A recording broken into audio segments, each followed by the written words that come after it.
আসসালামু আলাইকুম বন্ধুরা, সবাই কেমন আছেন? আশা করি আল্লাহর রহমতে সবাই ভালো আছেন। তো সুমো টেকনিশিয়ান ইউটিউব চ্যানেলে আসার জন্য আপনাদের অসংখ্য ধন্যবাদ। তো আজকে দেখতে পাচ্ছেন একটা 500 ওয়াটের একটা ইনভার্টার। এটা হলো একটি ইনভার্টার সার্কিট। তো এই সার্কিটটি মূলত 12 ভোল্ট ব্যাটারি দিয়ে আপনারা এসি ভোল্টেজ আউটপুট পাবেন।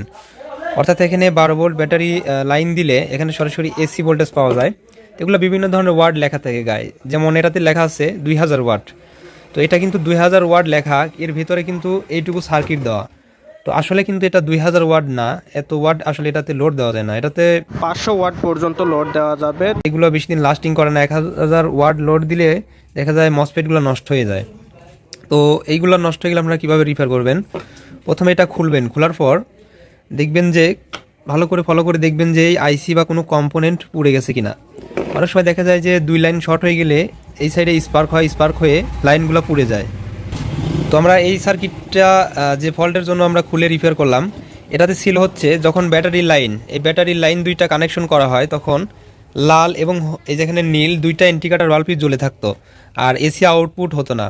এর কারণে কাস্টমার আমার কাছে নিয়ে আসছে রিপেয়ার করার জন্য। তো আমরা এটা রিপেয়ার করলাম। তো রিপেয়ার করার পরে আপনাদের মাঝে দেখাচ্ছি, কারণ তখন আমার এটার বিষয়ে ভিডিও করার ইচ্ছা ছিল না। তো ভাবলাম যে ভিডিওটা করি যাতে আপনাদের কোনো উপকার এসে থাকে। তো এটা আমরা রিপেয়ার কমপ্লিট করেছি। তো এখানে আমরা এই যে এই সাইডের এখানে এসি সাইড এবং ডিসি সাইড আছে। এই সাইডে হচ্ছে এসি সাইড, অর্থাৎ কারেন্ট আউটপুট হয় এই সাইড দিয়ে। আর এই সাইডে দেখতে পাচ্ছেন এটা হলো ব্যাটারি ইনপুট। এখানে ব্যাটারির কিন্তু ডায়োড হিসেবে এই দুইটা কাজ করে, যেমন আইপিএস এর ক্ষেত্রে কাজ করে। তো এখানে আমরা চাইলে বিভিন্ন যে Z44 মসফেটগুলো আছে সেগুলো লাগাতে পারেন, এগুলো কেটে গেলে। আর এই সাইডে আমরা মসফেট দেখতে পেয়েছি, এই যে আমার হাতে দেখতে পাচ্ছেন এই মসফেটটা এখান থেকে নষ্ট হয়ে গেছিলো। এটা হলো 7N60F। তো এটা নষ্ট হয়ে যাওয়ার পর আমার কাছে সেম মানের ছিল না, এখানে আমার কাছে ছিল হচ্ছে এখানে ছিল 8N60C। আমরা এই যে আমার হাতে যে ব্যতিক্রম একটি হিটসিনা আকারে দেখতে পাচ্ছেন, এটা আমরা এখানে লাগাইলাম। আর এটার গেট ভোল্টেজের একটা যেখানে 1K রেজিস্ট্যান্স দেখতে পাচ্ছেন, এখানে আমরা 1K একটা রেজিস্টর লাগাইছি, কারণ এই মসফেটের গেট ভোল্টের রেজিস্টরটাও নষ্ট হয়ে গেছিলো। অর্থাৎ এটা হলো এসএমডি রেজিস্টর থাকে। তো এসএমডি রেজিস্টরগুলো কিন্তু আমরা বাজারে কিনতে পাই না, যার কারণে এখানে আমরা কোয়ার্টার রেজিস্টর লাগাইছি। রেজিস্টর লাগানোর পরে এখানে গেট ভোল্টেজ 5 ভোল্ট চলে এসেছে। তার একটা বিষয় শেয়ার করে দেই, এই যে এখান থেকে যে দুইটা এসি লাইনে তার এই যে এখানে সকেট ইনপুট হয়েছে, এই দুইটার সাইডে যে মসফেটগুলো থাকবে, এই যে এখানে যে দুইটা মসফেট থাকবে, এটার গেট ভোল্টেজ থাকবে হচ্ছে 6 ভোল্ট। আর তারপরে যে দুইটা থাকবে, দুইটাতে থাকবে হচ্ছে 5 ভোল্ট।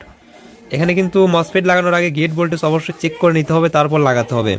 তো আমরা এটা একদম কমপ্লিট করেছি। তো এটা আমরা এসি লাইনে লাগিয়ে টেস্ট করে দেখাবো। এটা কানেকশন করে ব্যাটারি কানেকশন দিয়ে আমরা টেস্ট করব। তো আমরা কানেকশনটা দিয়ে নেই। তো আমার আইপিএস এর ব্যাটারিটা নিচে, যার কারণে নিচে নিয়ে এসেছি। দেখতে পাচ্ছেন লালে লাল কালায় কালায় লাগানো আছে। সার্কিটটা কিন্তু খোলা অবস্থাতেই আছে, এই যে দেখতে পাচ্ছেন খোলা। তো এখন আমরা এই যে অফ অন সুইচটা আছে এটা প্রেস করব। প্রেস করলে কিন্তু এখানে ইন্ডিকেটরটি জ্বলে যাবে, ওই যে নীল ইন্ডিকেটর জ্বলছে। আমরা এখন ল্যাম্পটি দেখব, উপরে কিন্তু 100 ওয়াটের ল্যাম্পটা একদম ক্লিয়ারলি জ্বলে উঠেছে। তো এটা আমাদের কাজটি কমপ্লিট। তো আমরা এটা অফ করে সেট আপ করে নেব। তো আপনারা চাইলে যে কোনো ধরনের ইনভার্টার কিন্তু সহজে রিপেয়ার করে ফেলতে পারেন। খালি দেখতে হবে যে কোন কোন সাইডগুলো জ্বলে গেছে। এগুলো জ্বলে গেলে কিছু কিছু রেজিস্টার বাজারে কিনতে পাওয়া যায় না, সেগুলো কিন্তু কোয়ার্টার লাগিয়ে ঠিক করা যায়। যেমন এই আইসিগুলোও কিনতে পাওয়া যায় না, এগুলো পুরাতন বোর্ড থেকে খুলে খুলে রিপেয়ার করা সম্ভব। তো ভিডিওটি দেখে উপকার এসে থাকলে অবশ্যই একটি লাইক দিবেন, কমেন্ট, শেয়ার এবং সাবস্ক্রাইব করবেন। সবাই সুস্থ থাকবেন, ভালো থাকবেন। আল্লাহ হাফেজ।